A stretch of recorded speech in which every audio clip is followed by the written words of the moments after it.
Alrighty, in this video, I'm going to be going over the things that I was doing in order to teach him to kind of connect with him through leash pressure and show him my relevance in his life to a certain extent.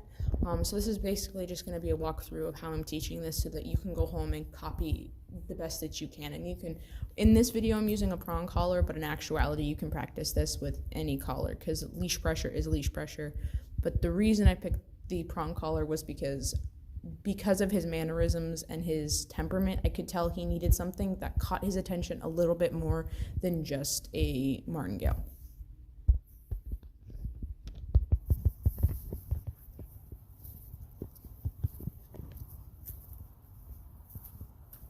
So right here I'm being quiet. I'm just allowing him to sniff things, just be a dog. I always want to start these things when they're just being a dog.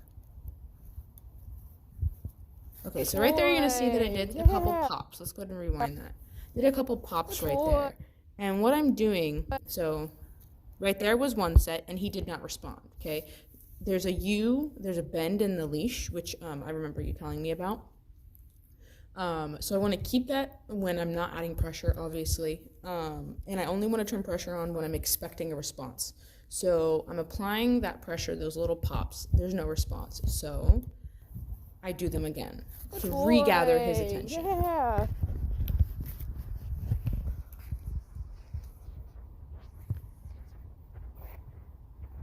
Right there, a little bit of pressure to encourage him forward. And there you go, he picked up his pace. So he understands what I'm asking to a certain extent.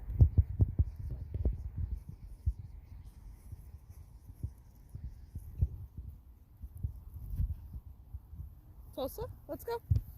Good boy. Let's go. Right there, a little bit of pressure. I use it to encourage him. And along with this pressure, I'm not only using leash pressure. I'm using encouraging inflection in my voice. I'm rewarding him when he's doing good. I'm also walking backwards. A lot of dogs, most dogs, will enjoy chasing. So if you pick up your pace when running backwards, it entices them to chase you, which helps you with the recall and the leash pressure and stuff. Oh, it's itchy.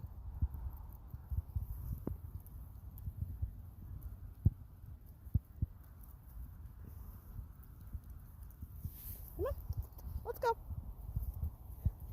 So right there, he was itching the prong collar, so I just encouraged him to keep moving, just to kind of ignore the collar. Right there, it was a slow down, so that was really quick.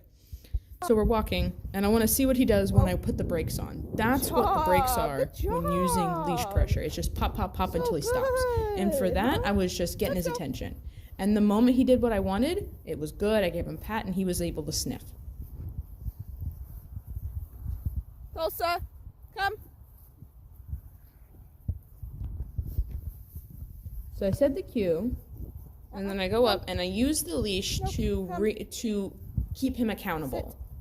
When I say this is what I need you to do. Good boy. Okay.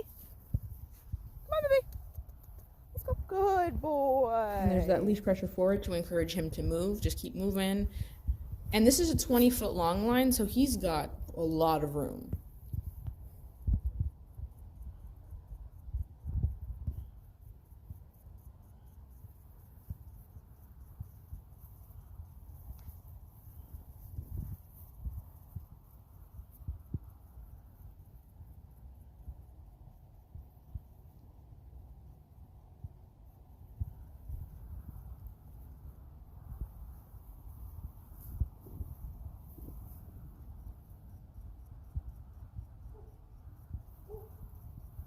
Another thing that you're going to see me doing is I flip-flop the leash around his neck. That's because I never want the leash to be wrapped around him. I always want it to be direct from him to me.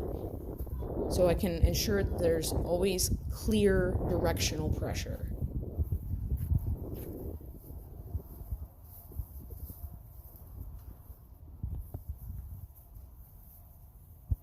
Good.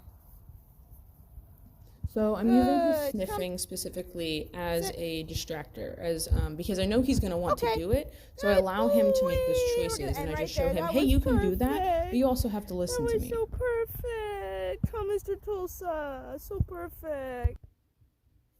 All right, and that's it. So that's going to go over just practice the best you can when using this. This is about consistency, and different tools may call for different levels of pressure. So on your martingale, you may need to add more pressure versus this. You need less pressure and you get more results. Yeah, more results, like a more obvious result.